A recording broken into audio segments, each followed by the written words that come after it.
Ladies and gentlemen, it's time for Throwback Thursdays.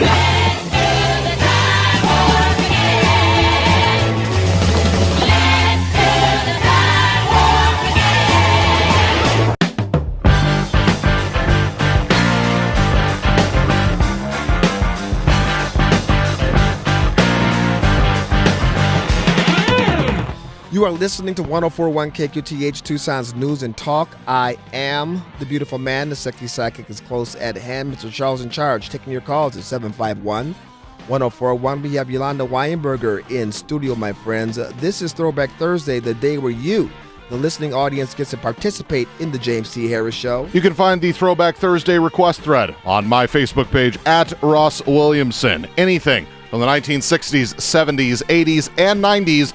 No FCC violations. That means no cuss words. Coming up this hour, the Traveling Wilburys, Clint Holmes, and Fleetwood Mac. We almost have a full phone lines here, so let's get to some of these calls. People want to weigh in on our conversation last hour about the riots in Berkeley. I think it's opening our eyes to a lot of things. We, as a society, we have become weak. And the death of free speech, quite frankly. Well, free speech is on the line here. And look at who's cowering before it. Look who's willing to break the rules. Look who's willing to act like fascists, trying to stamp out free speech, the left. Mm-hmm. And look at the right, who's too afraid to stand up for the free speech. And I'm not calling for violence.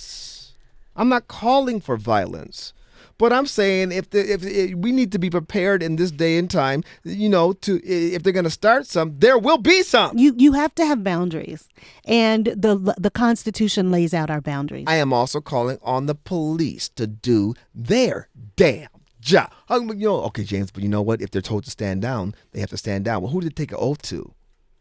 The Constitution? Or to protect and serve. Hello? To the phones we go. Karen, thank you for calling into the James T. Harris Show. Hi, James. It's an honor to speak with you. Oh, thank you, Karen. Yes, and Yolanda as well. I just wanted to touch on Breitbart has a link to a video of Hareen Dillon, who is the prominent lawyer representing the two, young Republicans and conservatives club at UC Berkeley. And it's just such a validating video. She talks specifically about free speech and what the lawsuit is about. And one of the points that she makes is that there is actually a law in California that prohibits protesters from covering their faces. But she makes a lot of excellent points about this isn't liberal versus conservative. It's not about Ann Coulter. It's about free speech. And I was just wondering if the lawsuit's been dropped. I don't know. I'm going to look into that. But you know what, Karen?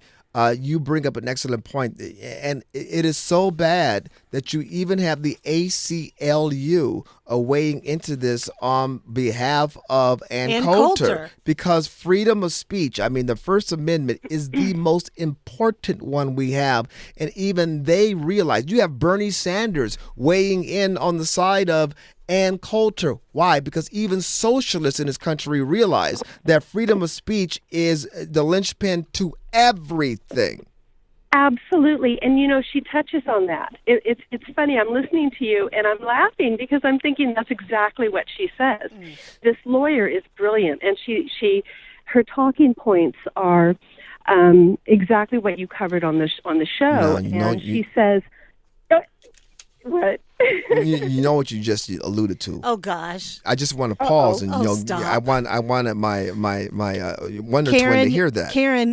Karen, your apology is accepted, Karen. Already, I know you're going to apologize for puffing up his ego. She just alluded to the fact that I am brilliant. I know. My I talking knew he points was were the same as the brilliant lawyer. That's all. I just wanted to point that out.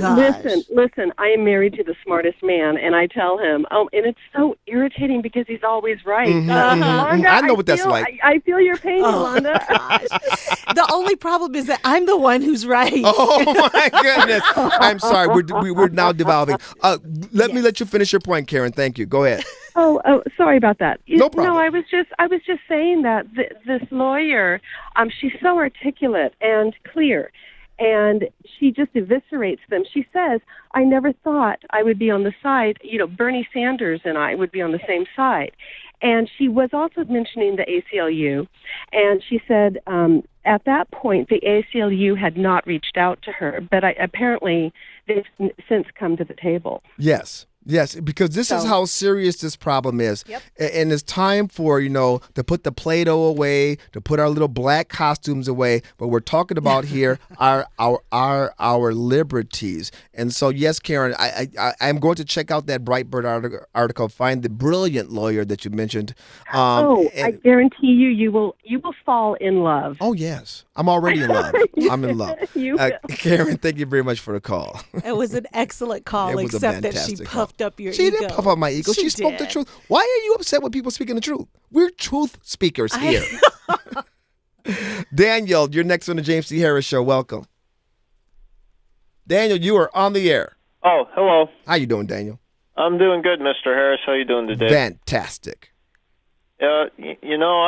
I've been going to NAU online studying law enforcement management, and it's a mixture of administrative justice and public administration.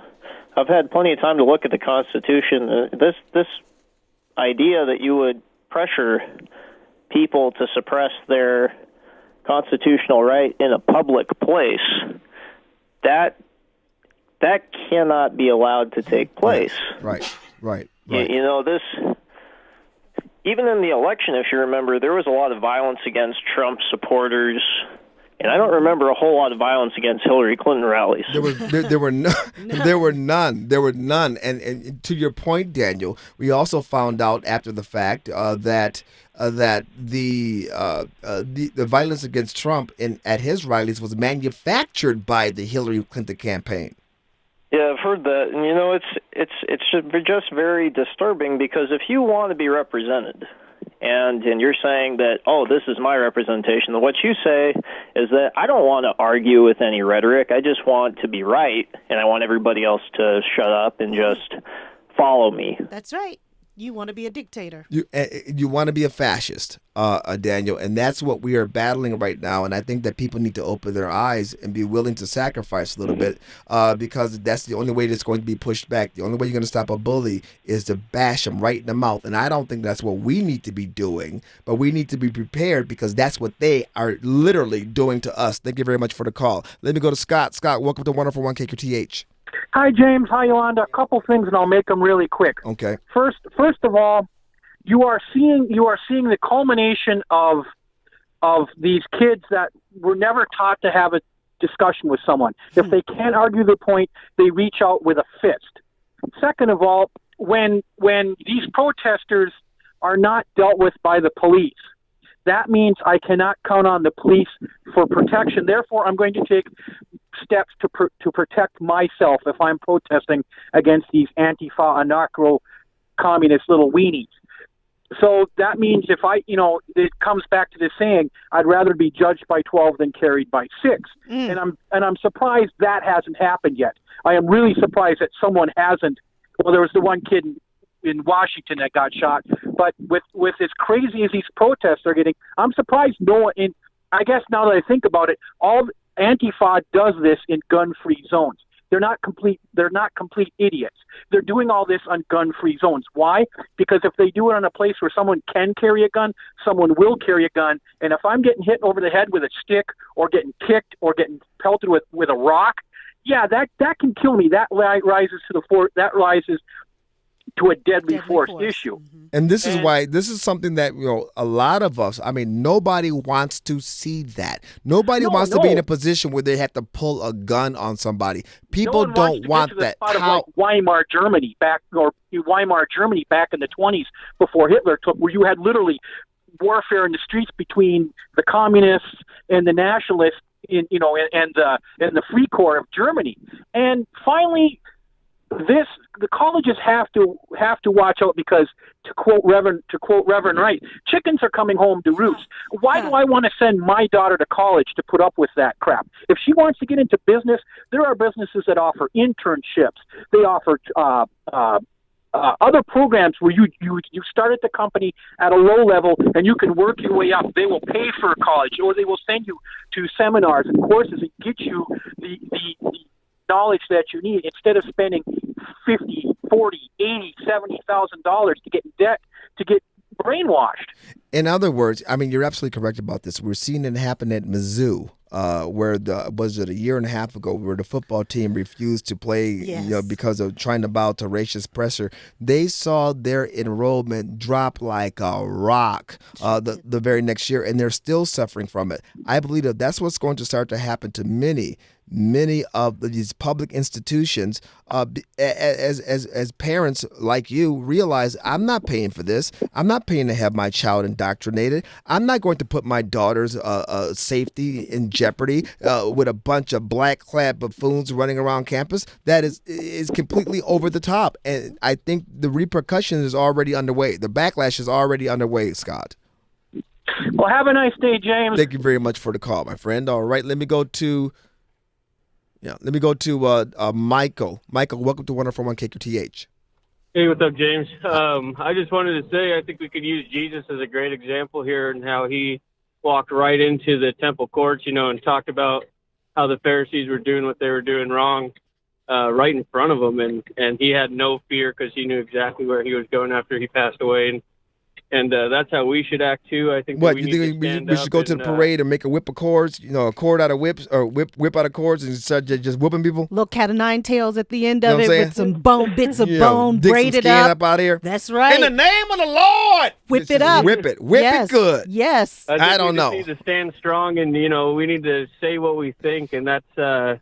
To stand down is very. I think that displeases God a bunch. I agree, I agree, but people don't want to end up like John the Baptist. John the Baptist, he spoke truth to power too. He spoke truth to power. He got, his head was on a platter. Yeah, but that was just because that girl danced. See, that was the girl. She danced. Oh, you're remember? Right. A woman was involved in that. As long as we don't involve women in this, we should be okay. And John the Baptist right now is probably sitting in heaven with all his riches, and that was all worth it to him. So you're saying, yeah, over the by and by. Michael, thank you very much for the call. Appreciate you. We got Dr. Tom coming up next. We save Dr. Tom in the last all the time. We're going to let Dr. Tom put a bow on this. You're listening to 104.1 KQTH. The Traveling Wilburys on Throwback Thursday.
Clint Holmes on Throwback Thursday. When this old world gets me down and there's no love to be found. You are listening to 104.1 KQTH, Tucson's News and Talk. We're talking about the weak, tepid response of Republicans to the Antifa. What? The Antifa? Yes. The American terrorist groups that are threatening conservatives, threatening Republican Party, threatening, to disrupt life as we know it. We've always been told we should not bend. We shouldn't change the way we live for terrorists. And that's exactly what we're doing. We're changing the way we live for domestic terrorists. As long as it happens on campus, hey, whatever. But when it starts to spill out, then we have a serious problem. And the lack of freedom of speech on college campuses is a serious problem. Dr. Tom, thank you for your patience. You get the last word on this topic. You're great on the television this morning. I got to see the replay. Thank you very much. So the thing that you've been saying is that is Republican Party, and we should just continue to let it.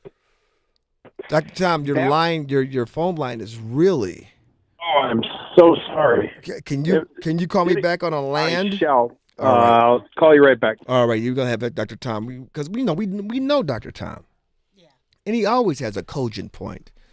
Open up the phone line so Dr. Tom can get back in here. If you're not Dr. Tom, don't try to call back in here because Charles in charge. He's like a hound dog. He'll take you down.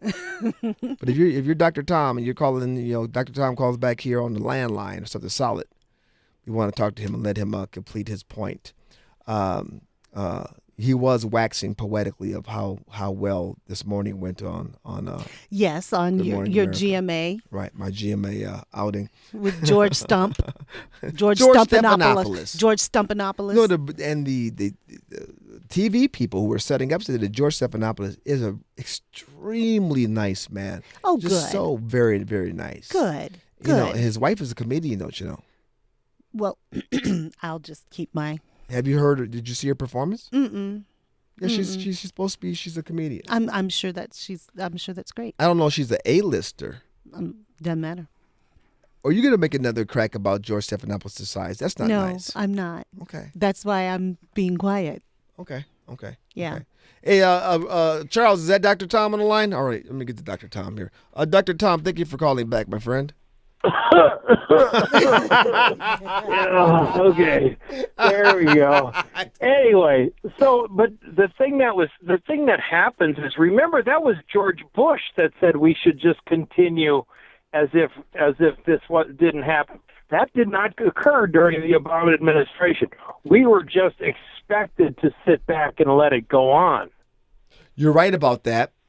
You're right about that. 8 years. We had 8 years to practice this and understand once again. The handsome was in charge of the University of California for him. Dr. Tom, you were doing so well, and then your phone crapped out on you again. Yeah. Now, what is this one of those like Cricket, or not a Cricket, but one of those phones that you just bought off the Obama phone off the corner or something like that? Hey, how's this? That's better. Okay, I got to put my hand up in the air and face the mountain. Don't mind me. Let me pull that string really tight. You got 1 minute. Go. Okay.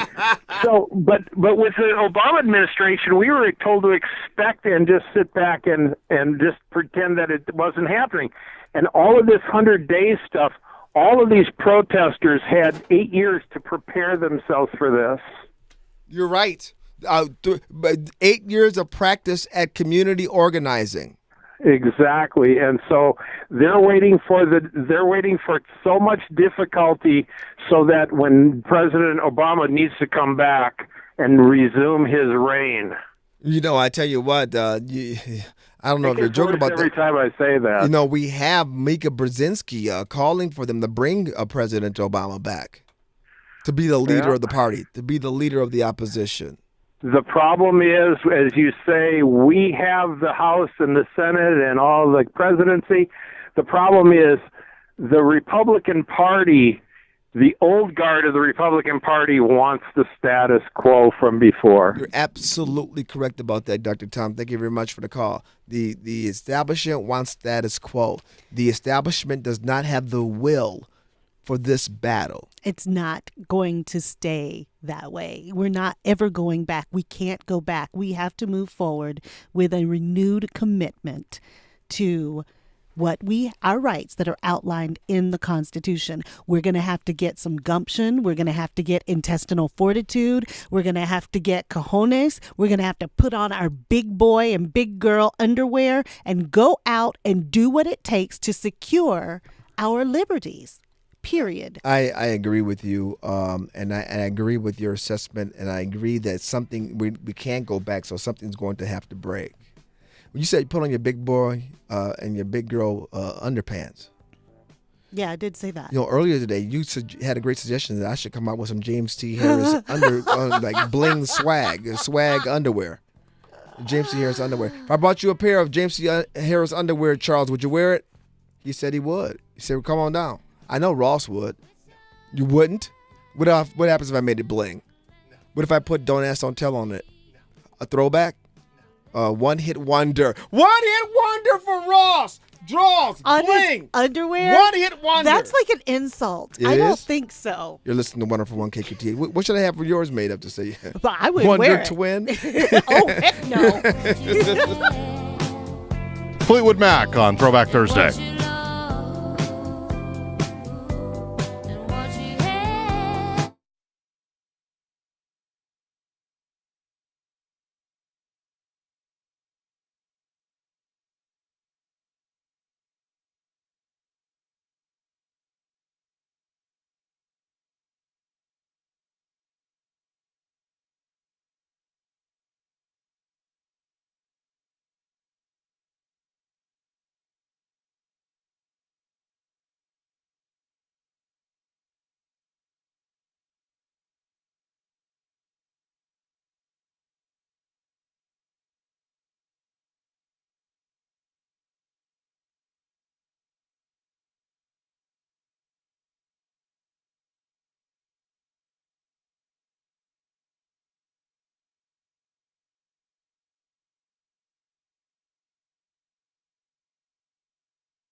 One of the best deep voices in all time of music, Mr. Barry White, on Throwback Thursday. He's never gonna give you up.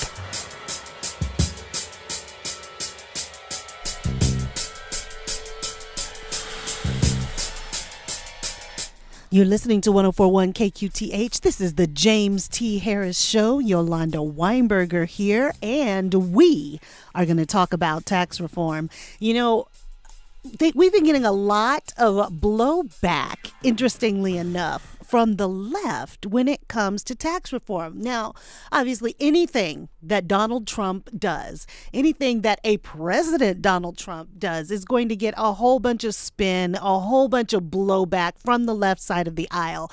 But nothing, I guess the only thing that's probably gotten more criticism has been the Obamacare thing. You know, that's gotten a lot of criticism, but here we are. The president has set forth, it's like a one-page outline for the changes that he'd like to make to the tax code. And there are some changes that are proposed by the president that are going to affect almost every American and American businesses. Now, I'm going to go into those changes. I've outlined about 12 different things that Donald Trump has put forth in his presidential outline of the changes that he'd like to make.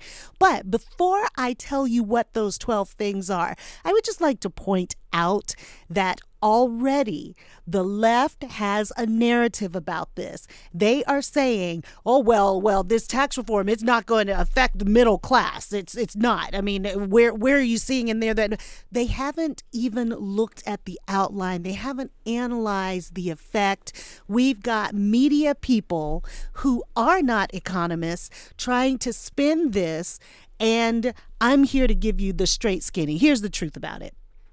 So what has happened is, and James, I believe that James talked about this yesterday. You said that what you do is you tax that which you do not want to continue, or which you do not want to grow. Correct? Absolutely. They say they want to, tax soda. Why? Sugar Right. and soda. So get people to stop drinking it so much. They want to Exactly. tax cigarettes. Why? Get people to Stop smoking. They put a tax on alcohol. They put a tax on.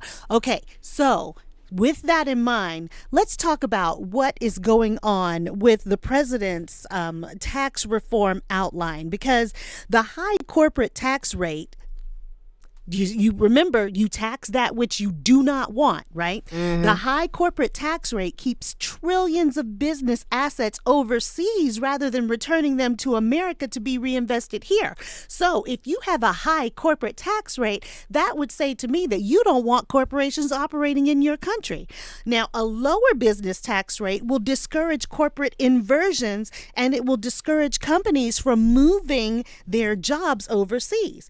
So the blueprint was short on detail, but here's what we know about the plan. Number one, President Trump proposes a 15% business tax rate. That's it. 15% business tax rate. That lowers the tax rate. Number two, President Trump proposes a territorial tax system to level the playing field for American companies.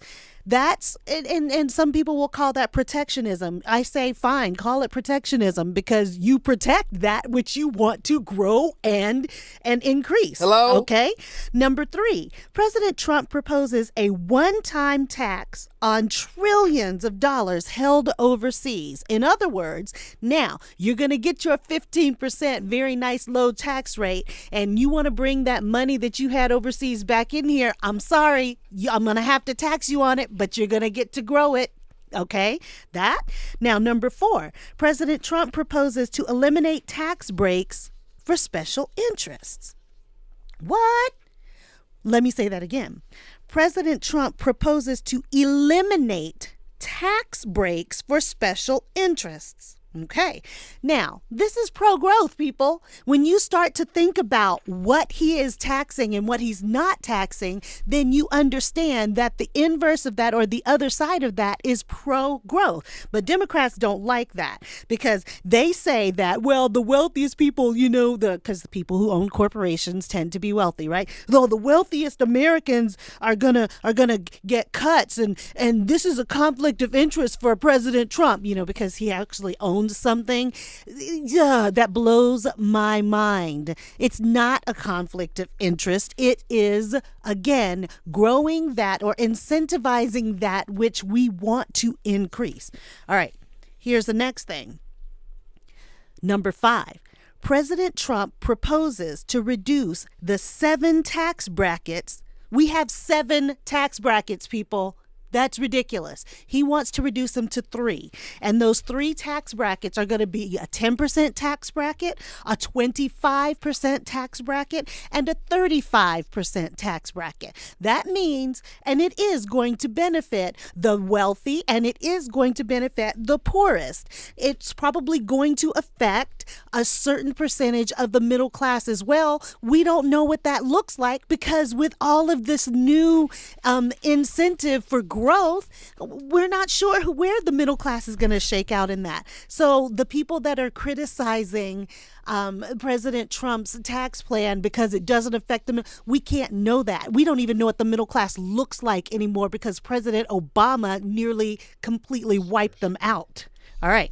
The 6th thing, President Trump proposes to double the standard deduction.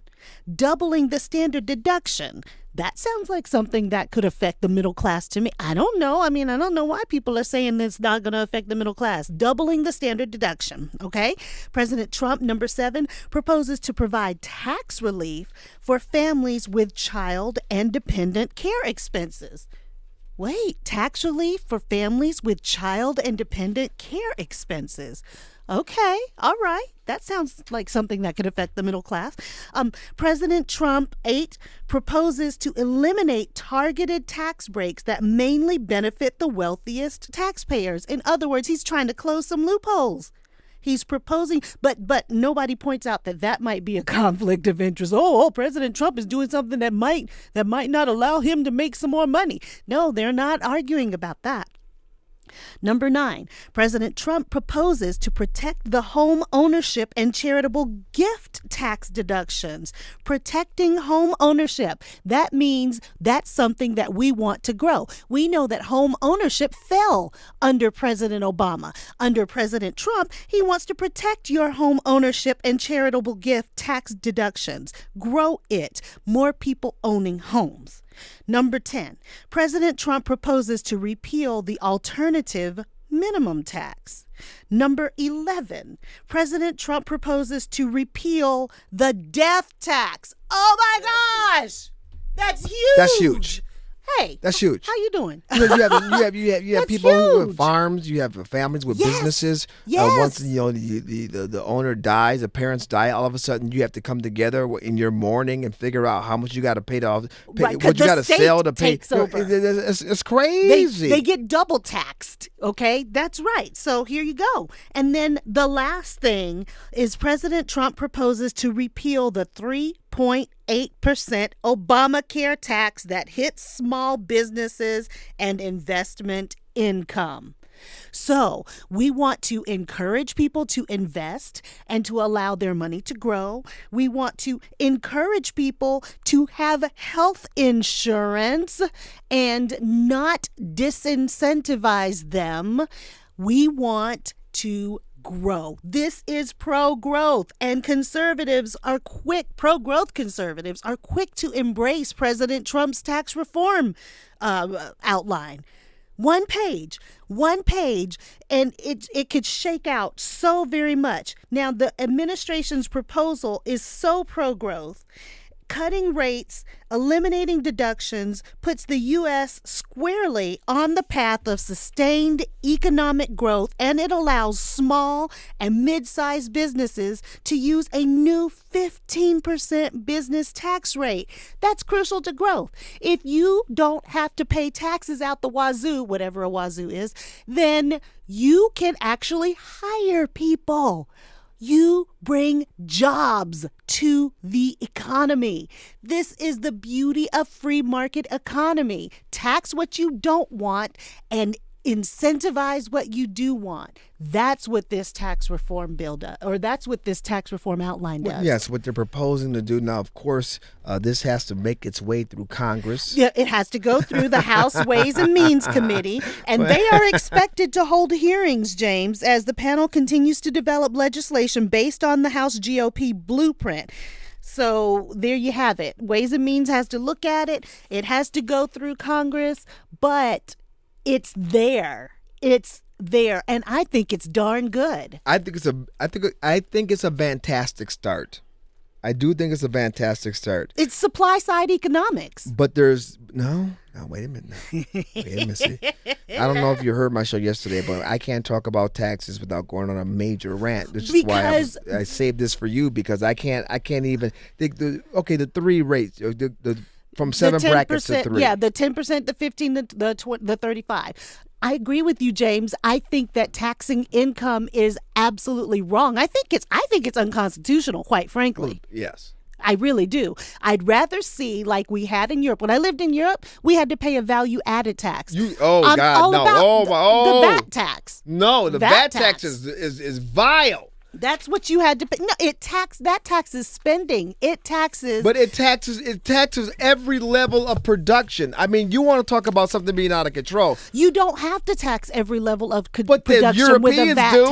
Do. What I'm trying to say is we can institute a VAT tax that actually taxes consumption as opposed to an income.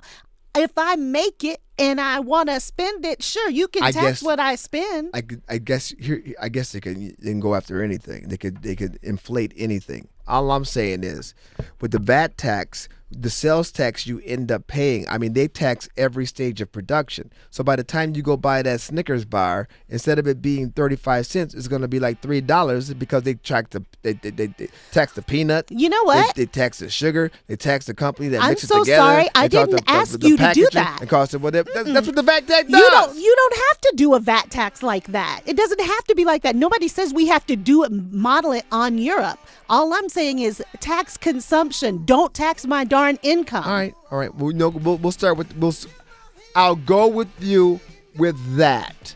Just get it off income. Then we'll have the fight. That's all I want. But it has to go somewhere. It has to go somewhere. Journey on Throwback Thursday. You're listening to 101 KQTH.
Rat on Throwback Thursday.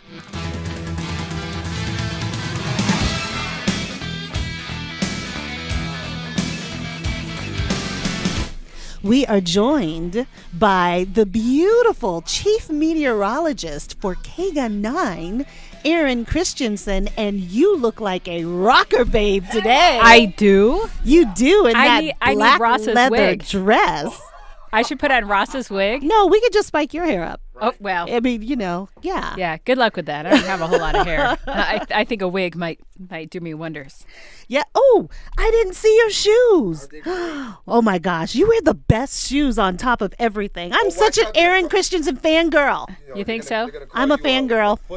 You know, when I was at the Pima County Fair, we were doing live shots last Friday. I actually had some guy stop me and he says, "Hey, you're Erin Christensen, right?" I said, "Yeah." He says, "Tell me something. That James T., he's got a foot fetish, doesn't he? There's something about that guy. Is he weird?" Yeah. Literally, he says, "That dude's kind of weird, right?" I said, "Well, I don't know that he has a foot fetish per se. I think he has an appreciation for women's shoes." Right. And we shall leave it at that. Okay, then. Yes. All right. Yeah. Yeah. So it's not a foot fetish. It's a shoe fetish. No. I don't have any No. fetishes. It's a shoe fetish. Okay. Well, it doesn't really matter. Moving on. Moving on. So, what's going on? What do we have happening in southern Arizona? And why is it windy like this? Wind, and more wind. Stop it. Yeah. Make it stop. Sadly, that's the case. Come on, Storm. Well, we've got a pretty strong trough that's moving in across the west, Okay. and it is going to bring rain across northern Arizona, but it's staying north of, say, Safford. So Okay. we're not expecting any rain, sadly. An increase in humidity, though, and we'll talk about that in just a second, because that is actually kind of good news for the firefighters that's battling right. the sawmill Box fire. Canyon. Oh, yes. yeah.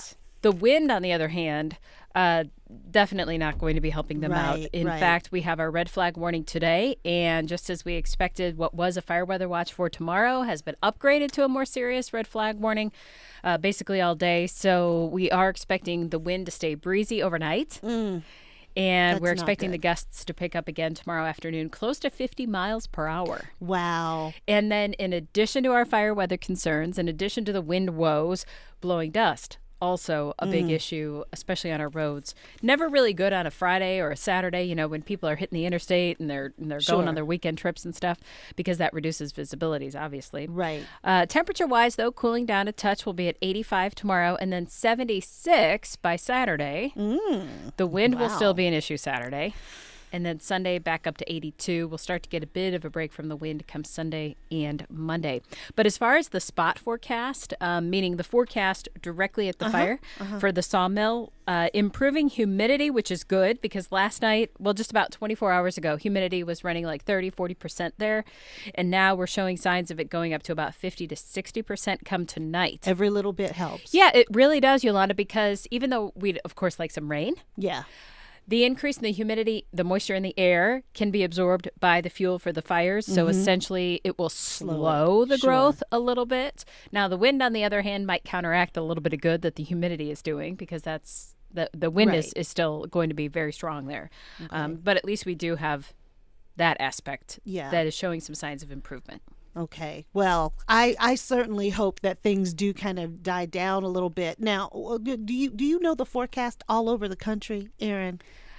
I sometimes keep tabs on it. Okay, so if Are you headed somewhere? If I were to ask you, like, what's the forecast for New York City next week? Blizzard conditions. There is a storm moving through like the Midwest now that's headed to the Northeast, but you're talking next week? I'm talking as in, Saturday, Sunday, Monday, coming Tuesday, Saturday? Wednesday, Thursday, Friday. Yeah. This coming weekend should probably be pretty good, but eventually the storm that is bringing us the wind will eventually make its way there, but probably not until, I would imagine, late in the week.